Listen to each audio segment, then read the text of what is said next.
following program is a production of the Fairfax Network, Fairfax County Public Schools. This program was made possible through generous support from the Donald W. Reynolds Foundation to George Washington's Mount Vernon Estate Museum and Gardens. Hear My Story, The Enslaved Community at Mount Vernon is a co-production of the Fairfax Network and George Washington's Mount Vernon Estate Museum and Gardens.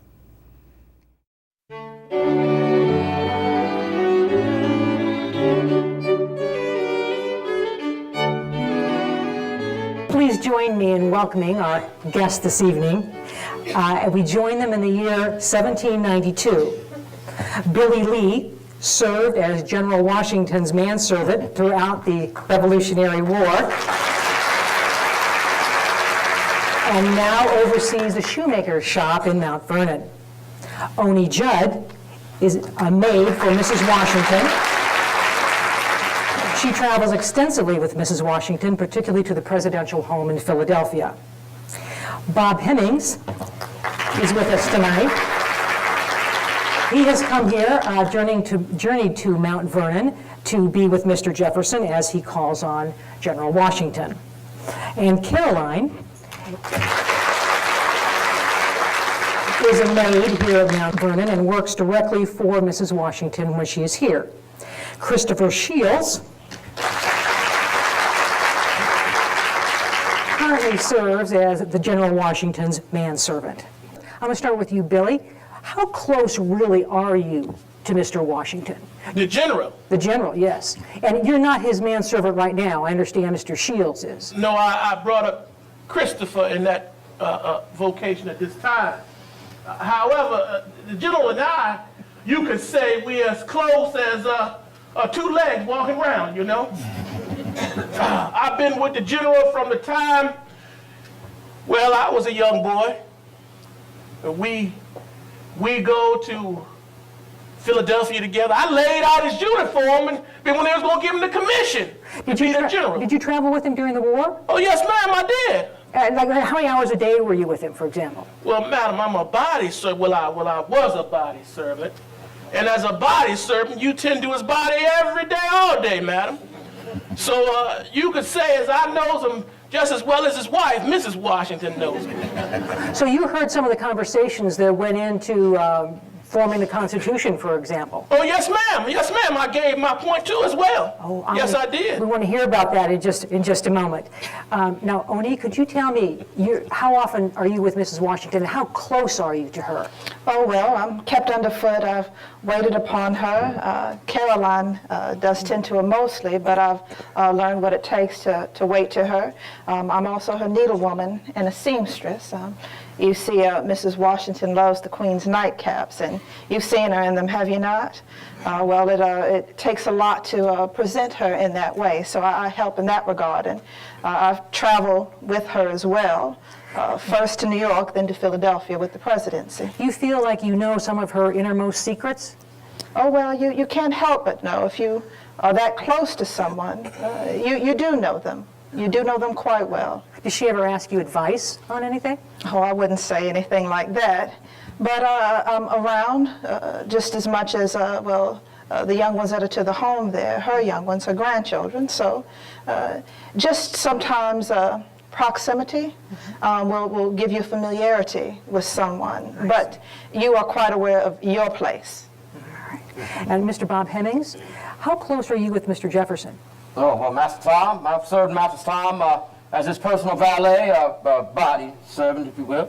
I've served him since 75, before the late war. Traveling with him, Philadelphia, New York, Boston, and the like, wherever he goes, to dress him, to shave him, to prepare his horses, tend to his horses, the like. He is awful fond of his horses, if you may understand that. Not as fond as the general, you know that, don't you? Well, yeah. So, does he ask your advice on anything? Does he bring you into the conversations? Oh, well, now, Master Tom will have some, well, you must understand, there's me and Master Tom when we by ourselves, and there's me and Master Tom when we with everybody else. And when we was with everybody else, well, then it is what people see. The nature of how masters and servants, they interact with one another, but when we's by ourselves, what happens? We do have some talks. We have some awful interesting talks, in truth. Do you give him your opinion on issues? Oh, I've given him opinions on a whole mess of things. Now, whether he uses them or not, that is to his discretion. All right, thank you. And Caroline, now you're a maid for Mrs. Washington here at Mount Vernon. How well do you say that you would know Mrs. Washington? Well, I've worked for Mrs. Washington since I was about 11 years of age, ma'am. So I think, and I'm not revealing my age now, but that's been quite a long time. Of course, Oni was with her during the presidency here because I was with child and I couldn't go up. I've got 5 children now. I think that's quite enough. But I would say I know her very well. I know her likes, her dislikes. Her temperament? Her temperament, yes. All right, thank you. And Mr. Shields, now you are currently the General's manservant. I am his right-hand man, yes. And how close would you say that you are with him? Well, very close. Of course, I was hand-chosen by the general to be his manservant after Billy retired. And I think he chose me because of the trust that he had built up with me. He had sent me to Philadelphia. You see, I was bitten by a dog, and because of the disease that he was afraid that I might get. How old were you? Oh, I was about maybe 30, tobacco seasons. And he sent me to Philadelphia to get cured, and he gave me monies to pay the doctor, and which I did. And when I finished, of course, and came back, I gave him the change back to him. So I think that in itself was trusting, and I felt he trusted me. And I believe that led to me now being chosen to be his manservant. Now, I know every frog is going to praise his own lily pad. And I've learned a lot from Billy, but sometimes we don't see eye to eye on certain things here. But I still regard him highly for what he's done in his lifetime with the general, yes. So we know that the American Revolution is over, and the Constitution has been ratified. Let's go back to that issue of 3/5 of a person. Billy, being as close to the general as you were for so many years, what is that about? Well, madam, you have to understand, I'm what you call a man about. A man about? A man about this and a man about that. Now, here's what I reckon for that, because you see, some things happen in due season, you see? Why, when we were doing the war, getting routed by the British, from Massachusetts on down to New York and had to cross the river there in New Jersey. Well, things was looking bad, you see. But things changed. So this here 3/5 thing, you see, it's a lot of folks down here in the South. Ain't many folks up north. So the gentlemen, they come up with this arrangement to say, we'll count all the Negroes in the South as not a full. Because if we did, the South would take over the North. The Northerners, they don't work with that, let me tell you. Oh, this was when they were looking to count the number of people a representative would represent in Congress. But you understand, just because they might count me as a less than a person, don't mean that that's what I am, you see. You see me walking and breathing, you don't see 3/4 of me, do you? You see the whole me. So that's just something for figuring, madam. That's all. For taxation purposes. That's figuring, that's all it's for, madam. I still don't understand this 3/5 of a person. I mean, how could he even come up with that figure? I mean, as I had told Billy, you know, I mean, his horse is not just 3/5 of a horse. It's a whole horse. Even horses get counted as whole animals, so we can be counted as whole people. So I'm not comfortable at all with this idea of 3/5 here. And as a matter of fact, I think it's a bit demeaning. We've come to understand what it means, ma'am, that it is for representation and taxation and all them sorts of things. But just because we understand what it means doesn't mean that our opinions on it have changed and think that it's any more right. They are still using it to their advantage. These men would own slaves at the expense of us. Their advantage makes us less than humans, and you can't shake that. And it appears to me that you assumed, maybe rightfully so, that once the Constitution was ratified and the words in the preamble says that all men are created equal, that you might find your freedom. Am I correct in assuming that? That's what you thought? Well, now, it's just understanding what the words mean. All men are created equal. That's a fact. And I don't think anyone around refutes that fact. And now, women. Now, and when you say women, now let's understand now, when we say men, when you look in the scriptures, for the most part, the scriptures talk about men, but they ain't talking about just males. They talk about men and women. But when they say that all men are created equal, now that's truth. The good books say that. Everybody knows that. That's not the query. The query is how all men to be treated. And therein is the question. I believe the question is unalienable rights. Now, I asked the preacher, what do that mean? That unalienable right mean? Well, I was told that it's mean God-given right. Not something right a man can give you. It's something that's created or given by God. Natural right, nature's laws, not natural laws. I believe I am a creation of God. So therefore, I believe that I am part of that unalienable right, equal. Now, is it more important to you to be equal or to have your freedom? Are those separate issues? You have to have both, ma'am. I mean, for even free Negroes now are not treated the same in the eyes of the law. As a matter of fact, many of the laws that pertain to us as property also pertain to those Negroes or mulattoes or Indians who are free. You must have both, ma'am. Well, what is freedom? What is freedom? What do you consider freedom to be? Well, I can come and go if I like. If I want to make my way to Alexandria, I can do such.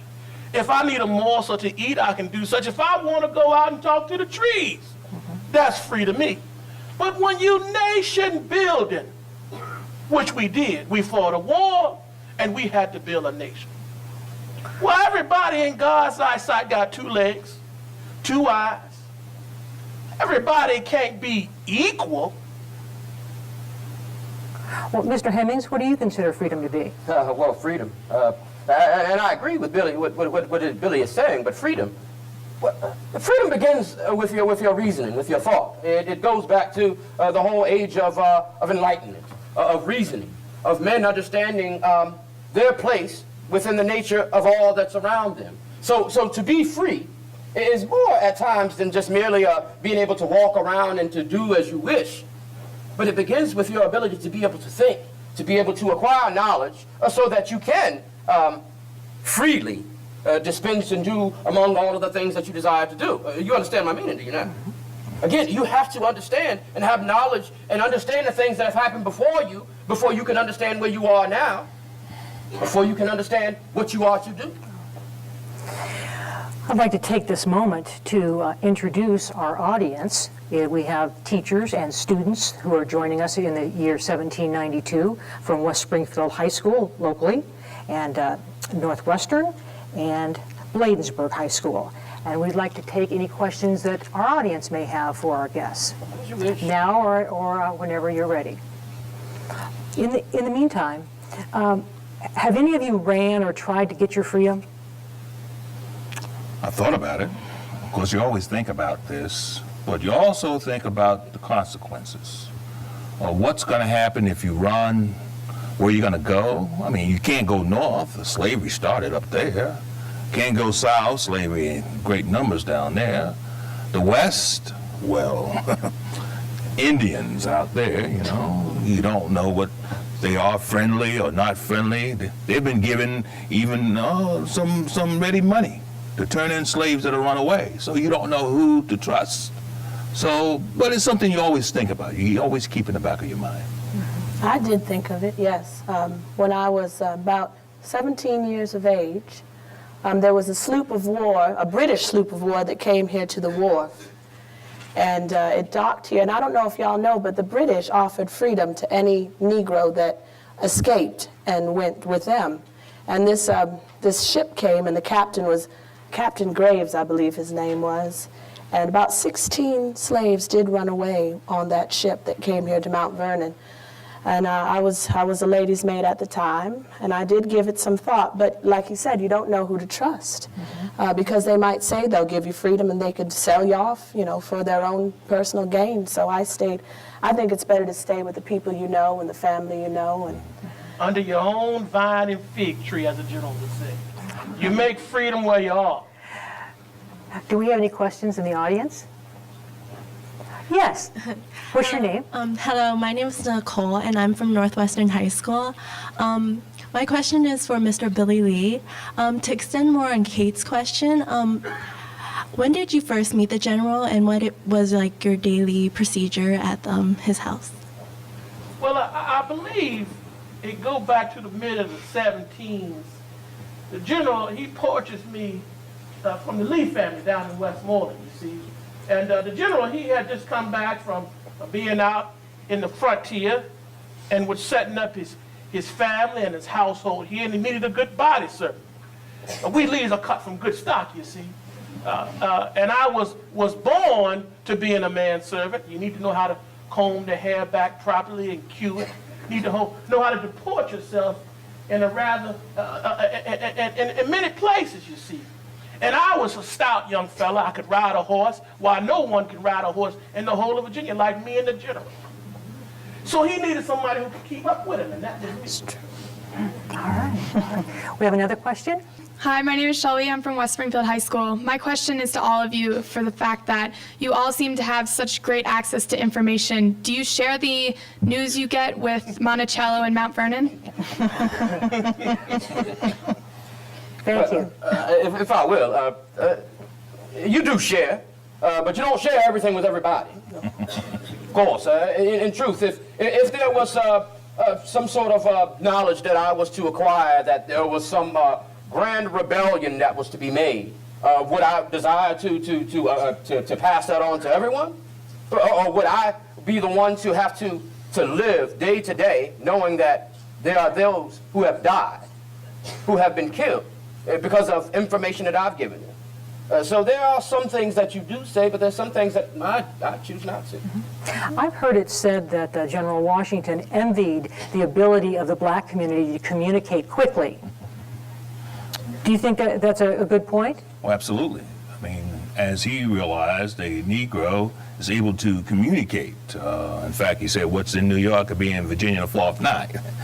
But they don't know how we move the news. You know, there's various means of moving the news. And one of them is singing the news. Singing sun up to sundown, masters come up on their porch, say, oh, my Negroes must be happy. No. Most of the time they're singing about him, he has no idea, you know. It's all done in code. It's a way of surviving. You learn to pass the news. The news in the city will be on the plantation, and you can hear that news going from plantation to plantation to plantation.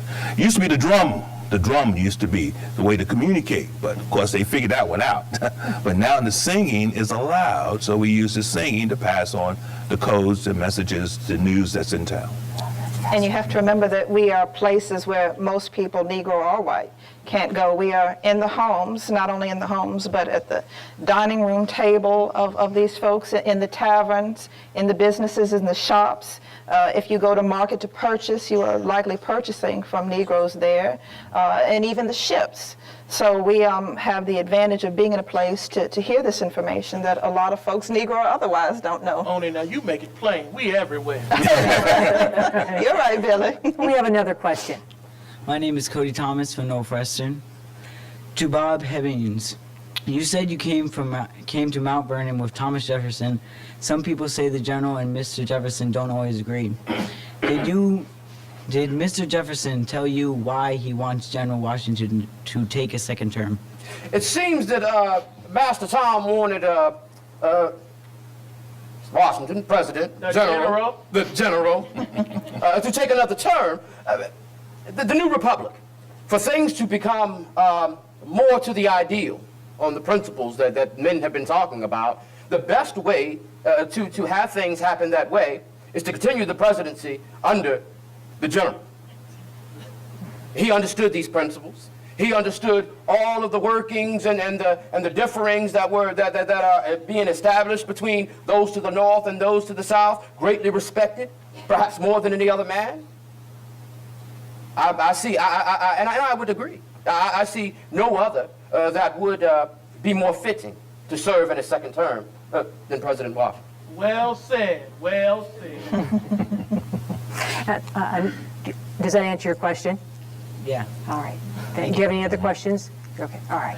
Now, I just want to mention, Mr. Hemming, of course, your sister is Sally Hemming, and I understand she has a very close relationship with Mr. Jefferson. Is that cool with you? You mean cool with me? I mean, excuse me, do you approve of that? Well, no.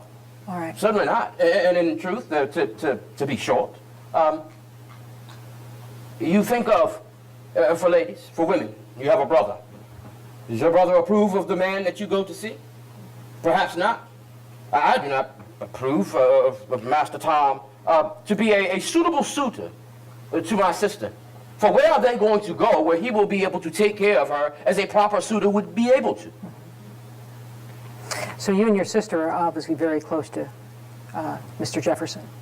Yeah, very, very close. Thank you. Do we have another question? My name is John from West Springfield. This is for Mr. Shields.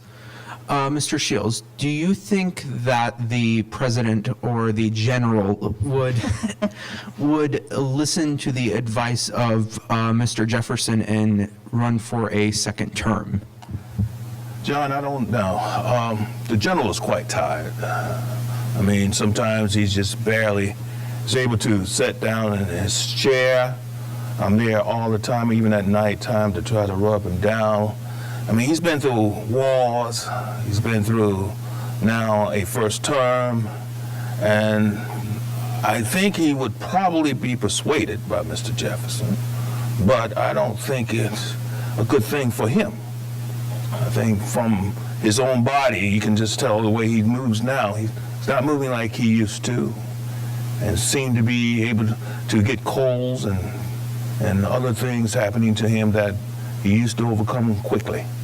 So I do feel that he shouldn't, but of course that's up to him. Thank you. Of course, in truth, if he doesn't, we all should be greatly concerned as to what the state of the nation will be. See, I know the general, for country and for kin. Now, why he'd like to be here at Mount Vernon, because plain truth, the general and I, we are soldiers. And after being soldiers, we plain farming men. General, he'd rather be here going out riding, and I'd be with him if I could get around to such. Billy, you said that you gave him, the general, an earful on occasion. Indeed. Did you ask him about this 3/5 of a person and why the black community has not been freed with the ratification of the Constitution? Well, you know, I've had the pleasure of sitting in the general's company in a private setting for he and I to exchange words. When I put to him about freedom, the general always says to me that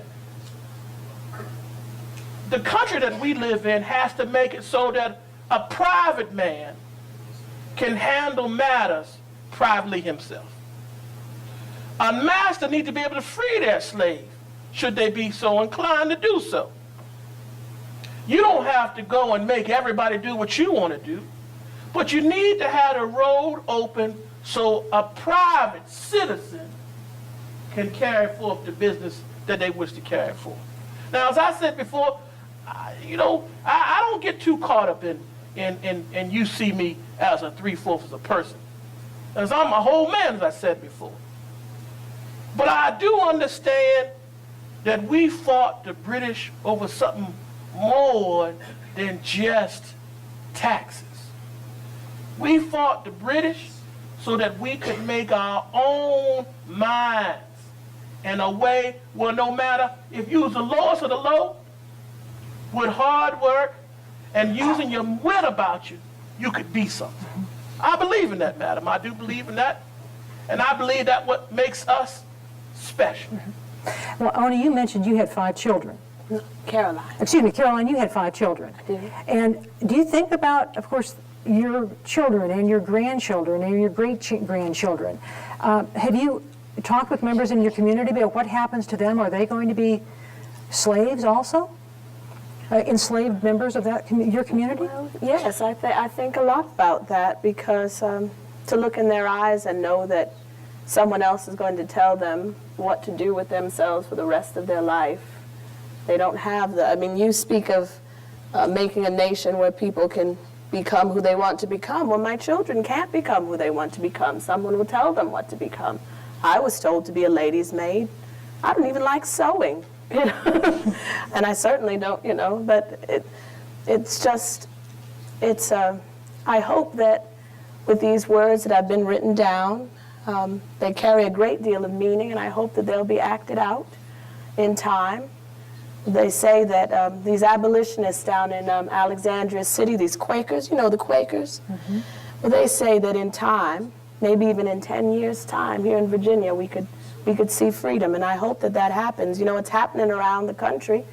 We see states have decided new laws that free the Negroes. I don't know if it'll happen here in Virginia, but I hope it will. Oni, do you have faith that it'll happen? I don't know. I think these men that own slaves in large number will be hard-pressed to do without. I mean, that's where many of them attain most of their wealth, a great majority of their wealth. And the way the law is, any Negro mother, like Caroline, when she has children, they become the property of her master. So you gain this property, you don't have to spend for it at all. Just with natural increase alone, you can keep and hold slaves in great number. I don't think that any of them will be persuaded to do away with that system. There may be a few, and I did hear about some, like Dr. Rush to Philadelphia, Mr. Lay a little bit before him, who strongly opposed the abolition, not just of the trade, but of slavery itself. But I don't know, ma'am. All right. We have another question. Hello, my name is Lulu from Northwestern High School, and my question is to Miss Oni. You mentioned the rebellion in St. Dominique's. Now, how did you come to learn about it?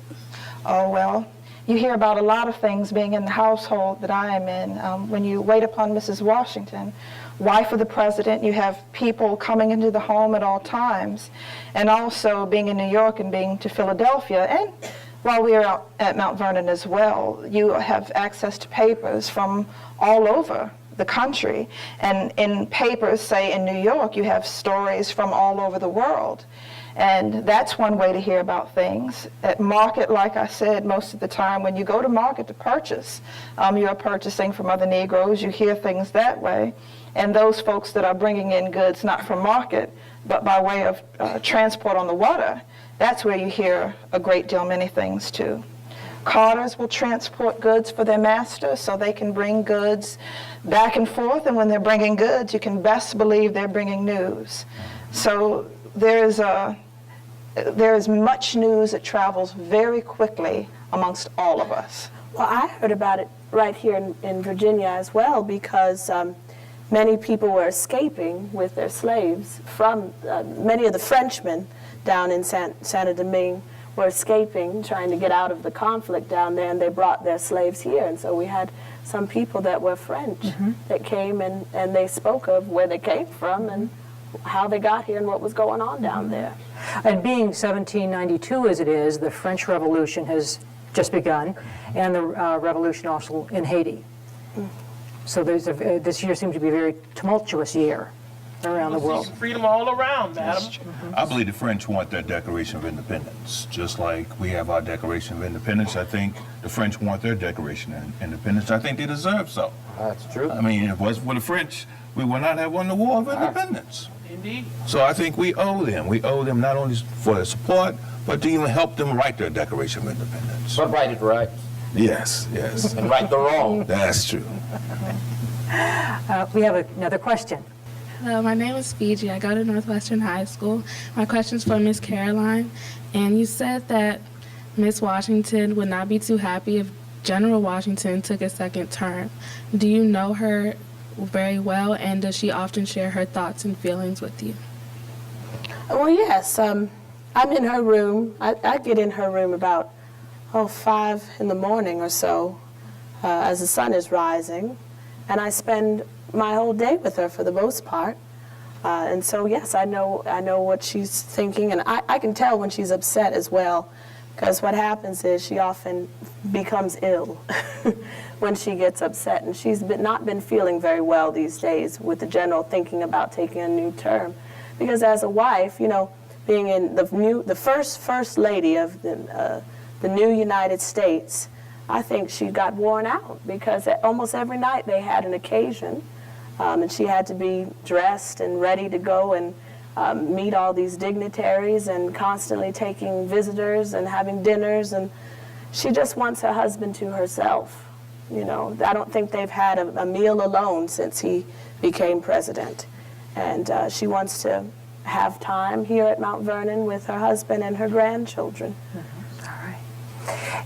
Have any of you taken upon yourselves to mention to the general or to Mrs. Washington or Mr. Jefferson that you think that there should be freedom for the enslaved communities? Every chance I get. Do you actually say that? In truth, yes. And of course, in private. You know, certainly I would not speak to him of such matters in a public like this, but certainly, yes. We have talked about this, and he feels that to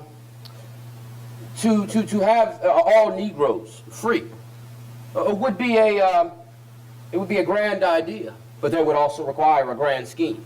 Again, for knowledge, for understanding, to have children to be free, but to not be in the same circumstances of white children, to have learning, to have understanding, to have knowledge, to be able to provide for themselves. Well, that would be a detriment for all involved. Of course, he has yet to do anything that would make me think that the sentiments that he has are something that he feels is valid. All right. Well, my General Washington and I would have a talk.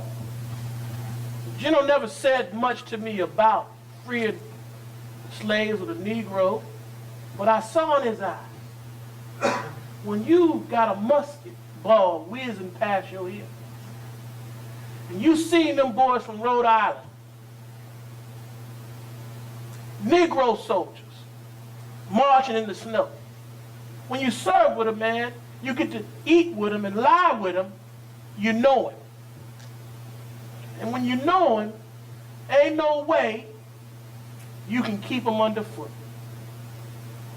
So I figure while my General Washington ain't said much about it, I believe his heart is in the right place. We have time for one more question. Yes. Hi, my name is Courtney from West Springfield, and my question is for you, Billy. I was just wondering, and I don't mean any offense, but why are you no longer the general's manservant? Ooh. Well, you know, I don't have no problem telling my age.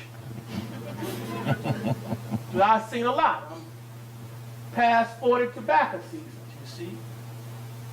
And I had a little occasion to a fall on my knee, you see.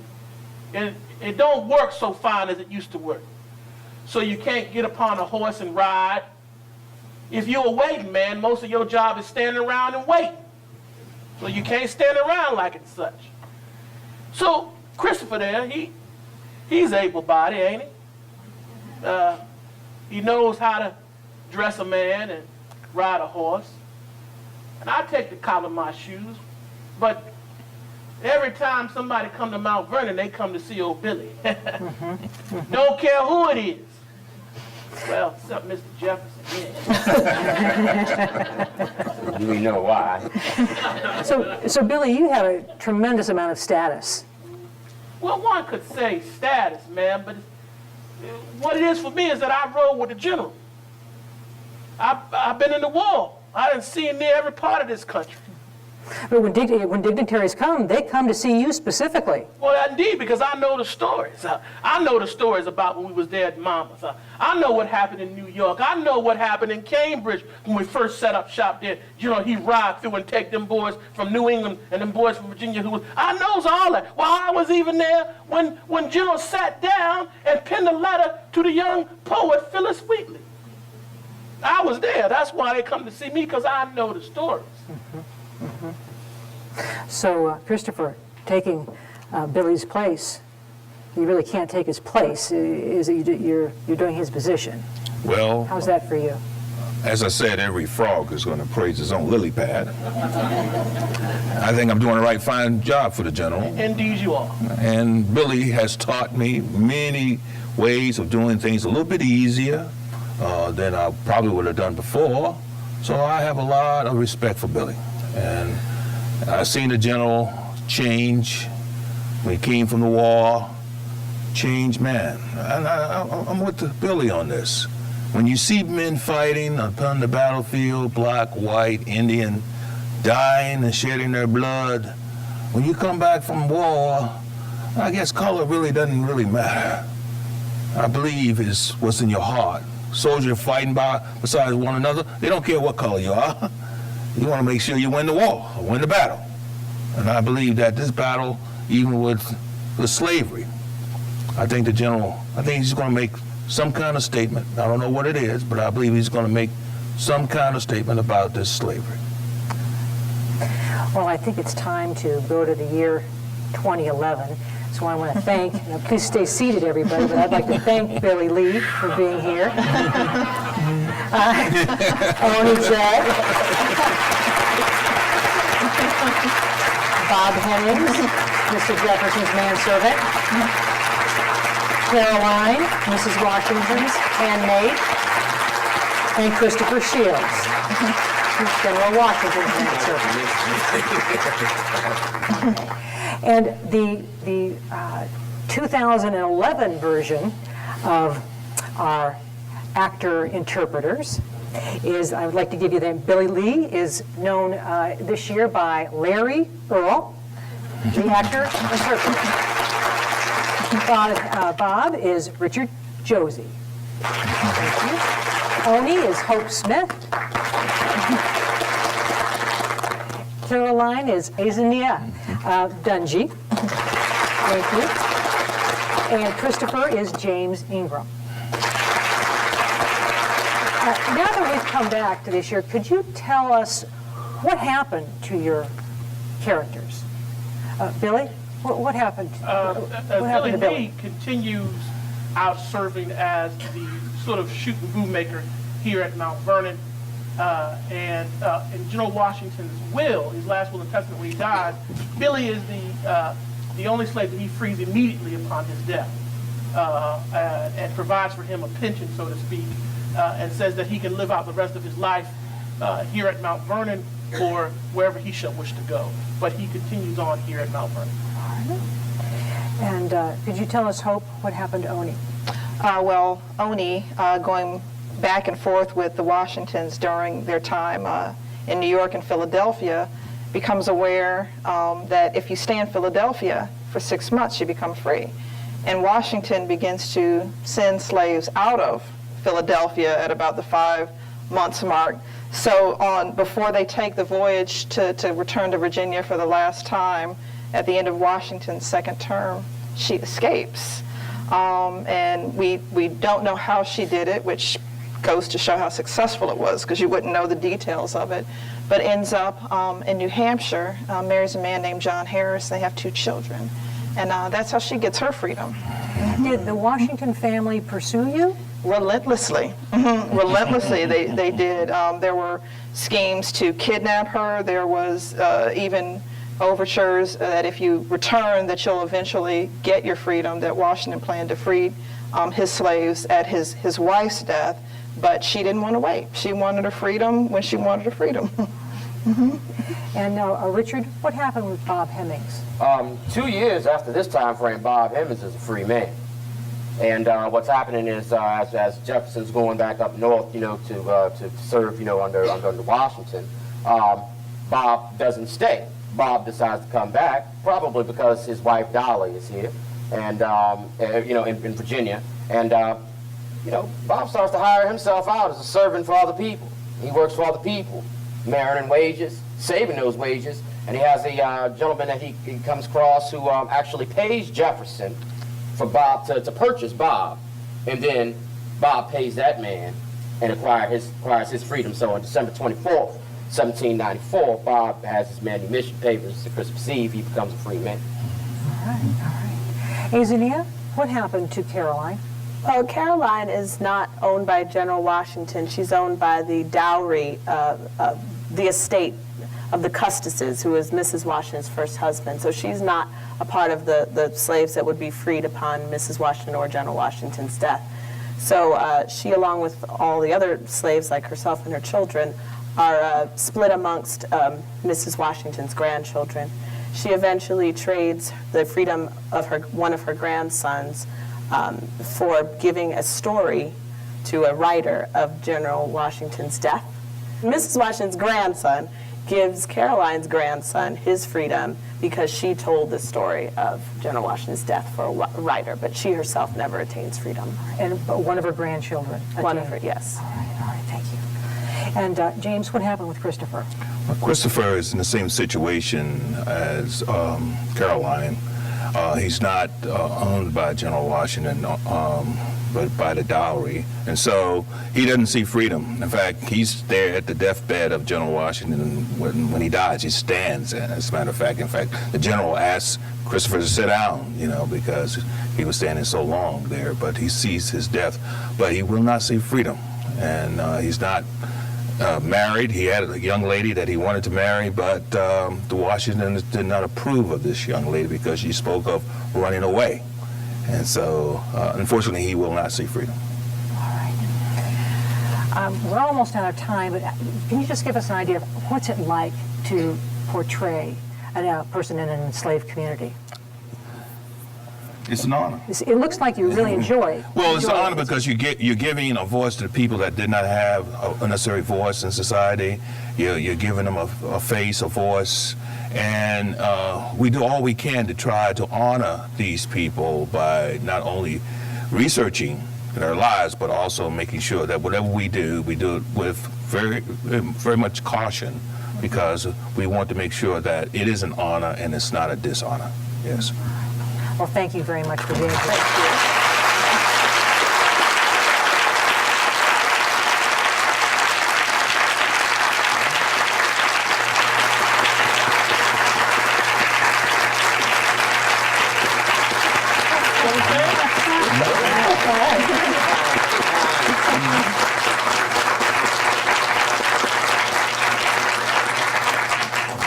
All right, and we'd also like to thank the audience for being here today and thank the viewers for watching this program. Good night.